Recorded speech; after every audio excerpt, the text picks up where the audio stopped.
Hello Play the Game, this is Rowan with another episode of Borderlands Top 5s, where I look at the things in a class that make you just wonder what was going through Gearbox's head when they put this stuff in the game. In this fourth episode I'm going to be looking at the top 5 shields. Number 5. The Cracked Sash. This should be fairly straightforward. The Cracked Sash was always a relatively rare shield, tubbies are few and far between, but then Gearbox added all of the second generation of pearls and legendary class mods to their pool as well, over bloating it and meaning that the odds of getting a Cracked Sash from a tubby, their only source of dropping, is just completely minuscule. So, for such a rare weapon, you'd expect a pretty awesome effect. This is Borderlands after all. No, there is literally no difference between a Cracked Sash and a normal purple TD shield. Not one practical difference whatsoever. This might be okay if TD shields had some special effect like a Nova or absorb chance or amp damage, because at least then you would have a high quality version of that. But nope, they're just a shield, and those don't exactly do much in Ultimate Vault Hunter mode, do they? So the Cracked Sash is just a paper mache basic bit shield that is incredibly really very rare. Why Gearbox, why did you do that? Clearly wasn't your intention when you set off, so I'll give you that, but where it's ended up, the Cracked Sash is probably the rarest thing in the game for what it does. Number 4. The Rough Rider. The Rough Rider's definitely an oddball, isn't it? The only Jacob shield in the game, 0 capacity, but it gives you tons of health and a 20% damage resistance to everything. When they were implementing it, Gearbox were probably thinking, this is a cute little thing, isn't it? Fits in nice with the whole Hammerlock Hunt theme. But they didn't think of the unintended consequences of it, something they do a lot considering how often they use that as an excuse. Oh yeah, how did changing Verme's loot pool on all platforms wreck Vorak shields on PC only again?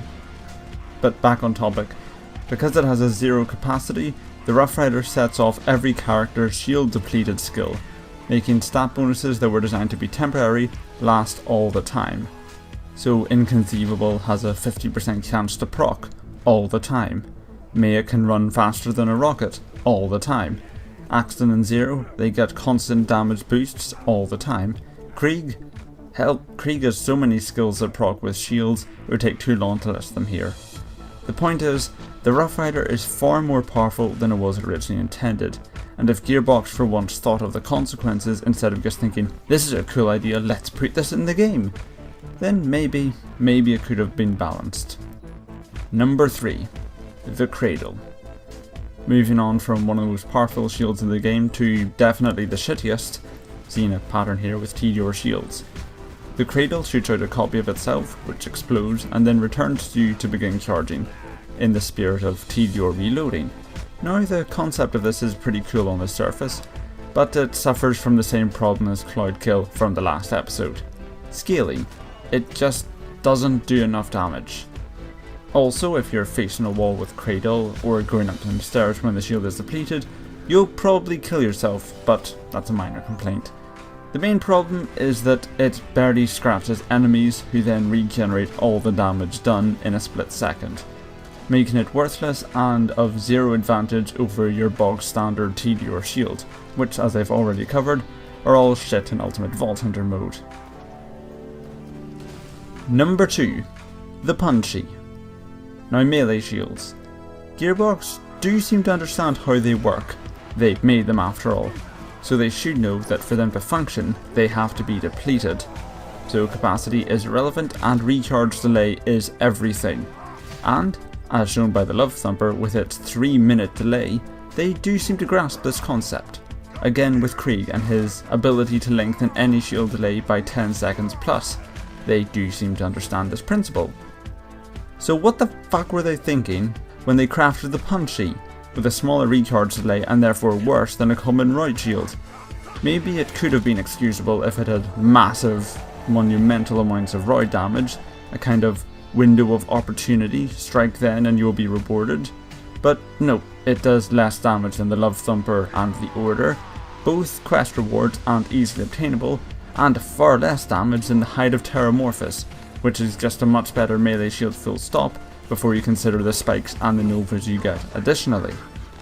All of this, and the Pun-Chee is a seraph weapon that you must deliberately spend your hard-earned crystals on to obtain. And the fact that they would even consider that you would do that is just insulting.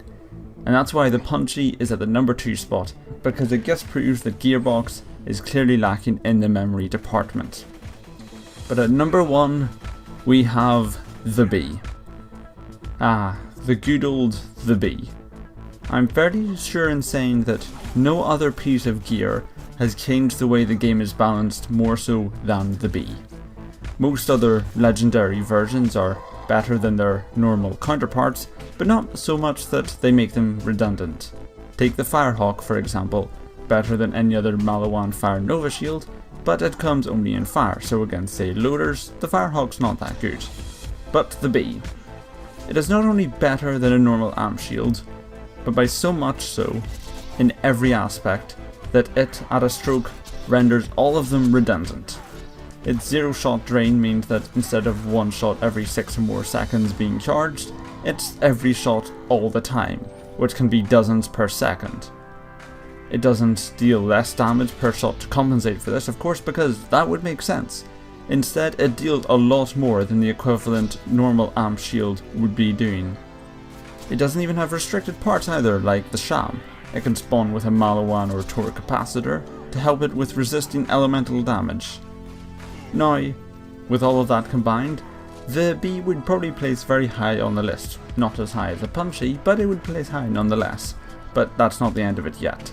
Because in the beginning of Borderlands, amp damage was applied equally to every pellet in a shotgun. What the fucking fuck? How could that have been allowed? How could that have got through testing? They tried to fix it, but they didn't. Weapons with unlisted projectiles like the Ricochet Fibber, the Pimpernel and the Sandhawk still get the multiple amp bonus to this day, and they're the most powerful weapons in the game because of it. They increased recharge delay, which made it less user friendly, but they didn't make it less powerful, and if they're capable of changing its stats, which they clearly are, why not fucking change the damage? They're so scared of the Bee, Gearbox never even made another amp shield. They don't even trust themselves to get it right after the Bee. And for all of these reasons, the Bee is the shield that makes you go, Gearbox, what the fuck are you doing? And that is why it is at the number 1 spot in this list, by a mile. So that concludes the top 5 what the fuck shields, and I'm now going to move on to the special mention, which is only one this episode, and that is the Whiskey Tango Foxtrot. You were probably expecting this to be in the top 5, its name, the fact that it's unanimously hated, seen as more of a hindrance rather than help, but the Whiskey Tango Foxtrot does have a point. If you're careful, and if you're tactical, it can be a semi-useful shield. Not a good shield, but still usable. It's only in the hands of those who don't mind their surroundings that it is actually a bad shield. So, with all of the other shit tier shields in the game, it just didn't seem top 5 worthy, and you can see where Gearbox were coming from. And finally, here's another list of 5. The Rough Rider, the Bee, the Transformer, the Sham, and the Cradle. Why do so many shields have the as a prefix? Maybe it's ego issues, they don't need a prefix, they just need a great big the, but I just thought that was weird and something worth mentioning. So that concludes this top 5 episode. If you have your own top 5 what the fuck shields, feel free to leave them in the comment section below, because I always like looking at them. Just as long as the Bee is the number 1 spot at all, because I'm not going to take any other argument, that's definitely the number 1. Don't care who you are. So this has been Rowan. I hope you enjoyed the video, and if you did, feel free to leave a like and subscribe to PLAYtheGAMEcentral for more Borderlands content. Thank you very much for watching, and goodbye.